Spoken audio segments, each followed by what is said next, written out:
Every time you connect to wireless internet, stream a video, or make a phone call, you are using technology invented by a woman whose name most people have never heard, a Hollywood actress who spent her final days alone in a small apartment, penniless and forgotten, despite creating the foundation for the modern connected world.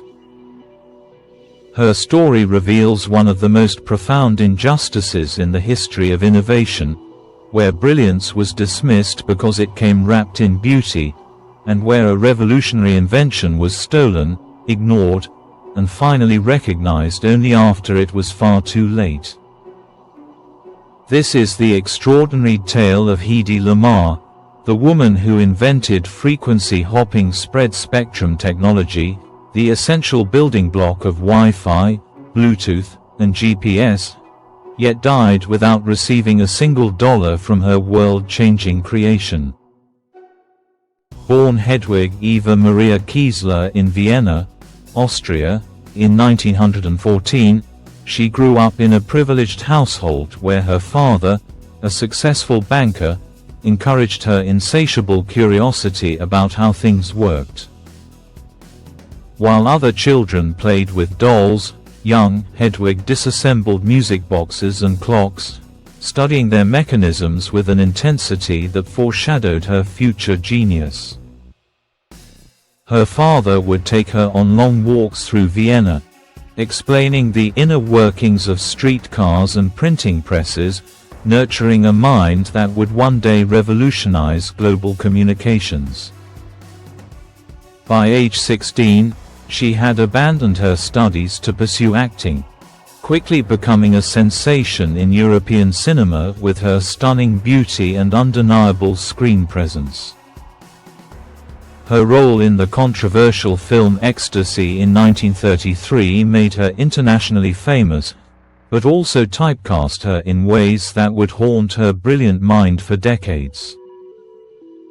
In 1933, she married Friedrich Mandl, one of the wealthiest men in Austria and a prominent arms manufacturer who sold weapons to fascist regimes across Europe. The marriage was a gilded cage, with Mandl obsessively controlling every aspect of her life, yet this dark period inadvertently provided her with an extraordinary education. Mandl forced her to attend countless business dinners with Nazi officials, military strategists, and weapons engineers, discussions where she absorbed technical details about munitions, torpedoes, and military communication systems. While Mandl viewed her as a beautiful trophy to display, Hedy was mentally cataloging weaknesses in radio-controlled torpedo systems and imagining solutions to problems that the greatest military minds of the era struggled to solve.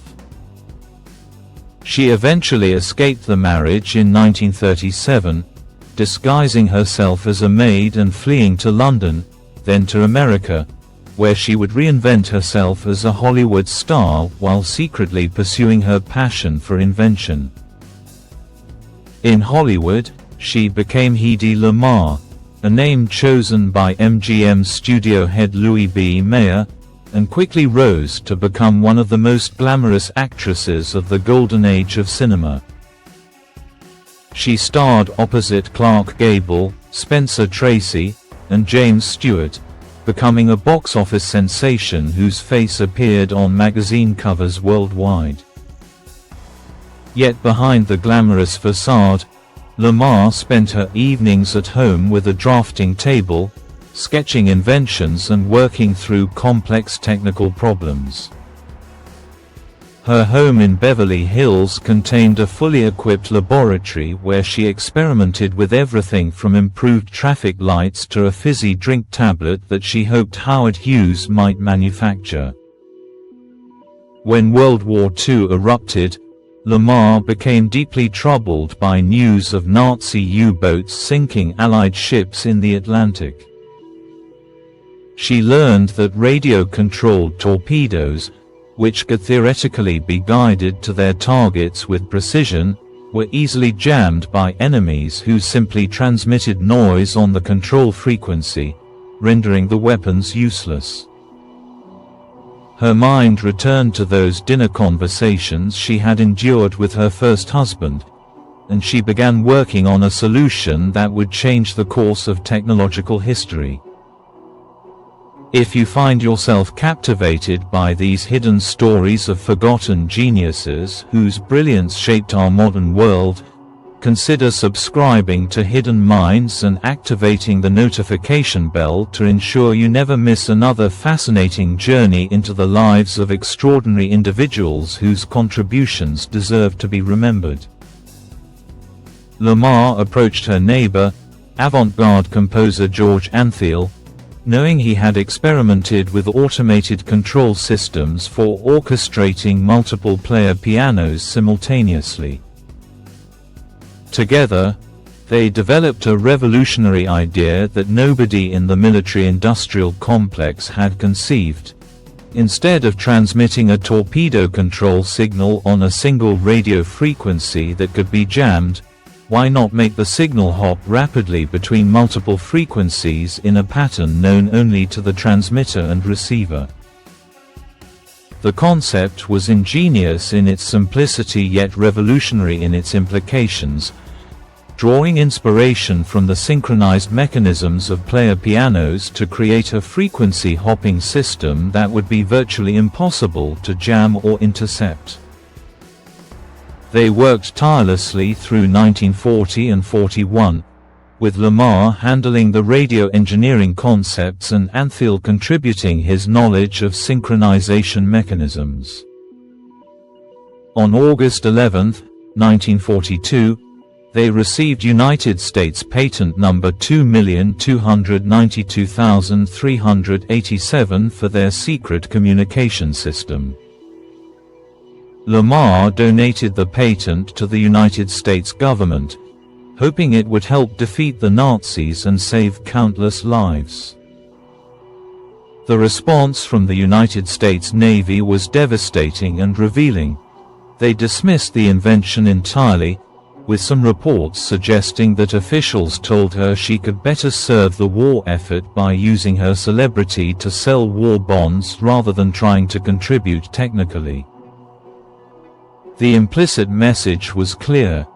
Beautiful actresses were not supposed to be inventors, and the military establishment could not conceive that someone from Hollywood might solve a problem their top engineers had failed to crack.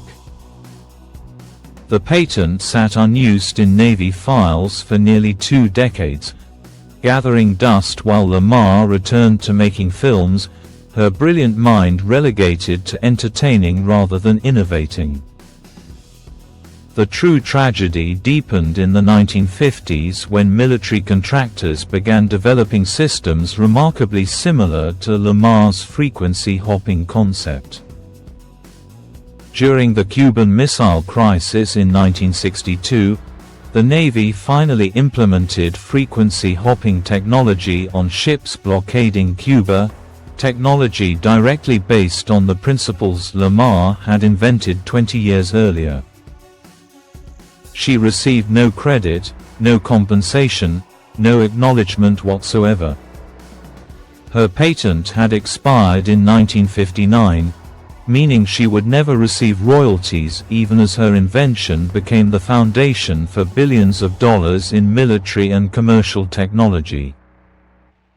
The defense contractors and engineers who implemented these systems went on to lucrative careers and recognition, while Lamarr continued acting in increasingly minor roles, her film career fading as Hollywood's obsession with youth pushed her aside. By the 1960s and 70s, frequency hopping spread-spectrum technology began appearing in commercial applications, though few understood its origins. Engineers at companies developing early wireless communication systems built upon the principles Lamarr had pioneered, creating the foundation for what would eventually become Wi-Fi, Bluetooth, GPS, and modern cellular networks. The economic value of these technologies grew into trillions of dollars, transforming human civilization by enabling instant global communication, yet Lamarr remained unknown and unrewarded for her foundational contribution.